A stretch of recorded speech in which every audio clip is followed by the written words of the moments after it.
एक छोटे से गांव में रेहाना नाम की एक लड़की अपनी वालदा के साथ रहती थी। उसकी वालदा एक नेक दिल औरत थीं जो दिन रात अपनी बेटी की तरबियत और मुस्तकबल की फिक्र में गुजारते।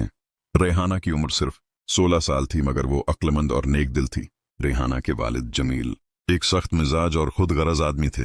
वो हमेशा गुस्से में रहते और हर बात पर अपनी बेटी और बीवी को डांटते रहते। वो चाहते थे कि रेहाना अपनी मर्दी के बगैर उनके मुताबिक जिंदगी गुजारे। एक दिन रेहाना ने स्कूल के उस्ताद से कुछ किताबें मांगे ताकि वो अपनी तालीम जारी रख सके, लेकिन जमील ने उसे रोक दिया और कहा, लड़कियां पढ़ने की बजाय घर के काम सीखें। रेहाना ने वालिद से आजिज़ी से कहा, अबा, इल्म सबके लिए जरूरी है और मैं पढ़कर आपका और गांव का नाम रोशन करना चाहती हूँ। जमील को यह बात बिल्कुल भी नागवार गुजरी। उसने बेटी को जबरदस्ती घर के कामों में मशगूल कर दिया और उसे स्कूल जाने से रोक दिया। रेहाना की वालदा ने उस जुल्म के खिलाफ आवाज बुलंद की, मगर जमील ने अपनी बीवी को भी धमकी दी कि अगर किसी ने उसके फैसले में मुदाखलत की तो नतीजा बड़ा होगा। रेहाना दिल बर्दाश्ता हो गई।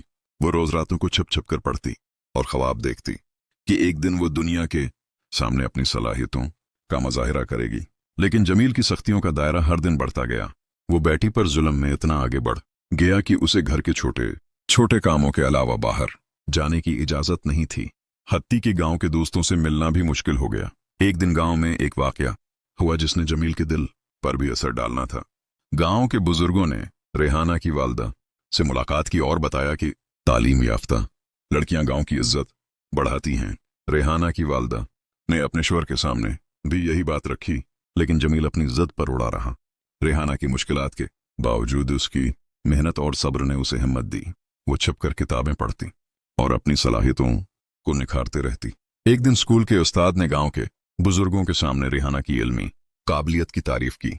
सब ने जमील से कहा कि वो अपनी बेटी के हक में फैसला करे, मगर जमील ने उनकी बात नहीं मानी। इसी दौरान रेहाना की वालदा की तबीयत बिगड़ गई। बीमार होने के बाद उन्होंने अपने बेटे की तालीम के हक में आखिरी कोशिशें की और जमील से आजिज़ी से दरख्वास्त की कि कम से कम अपनी बेटी को तालीम हासिल करने का मौका दिया जाए। जमील को पहली बार अपनी बेटी के लिए पछतावा हुआ। आखिरकार गांव के बुजुर्गों के मशवरे और रेहाना की वालदा की दुआओं ने जमील के दिल को बदल दिया। उसने बेटी को दोबारा स्कूल जाने की इजाजत दी और वादा किया कि अब वो उस पर जुल्म नहीं करेगा। रेहाना की खुशी का कोई ठिकाना न रहा। उसने दिल में दुआ की कि अल्लाह ताली सब बेटियों को व दीन की मोहब्बत और तहफ़्फ़ुज़ अता करे। इस वाक़ये के बाद रेहाना न सिर्फ तालीम में बेहतरीन रही, बल्कि गांव में भी सबके लिए मिसाल बन गई।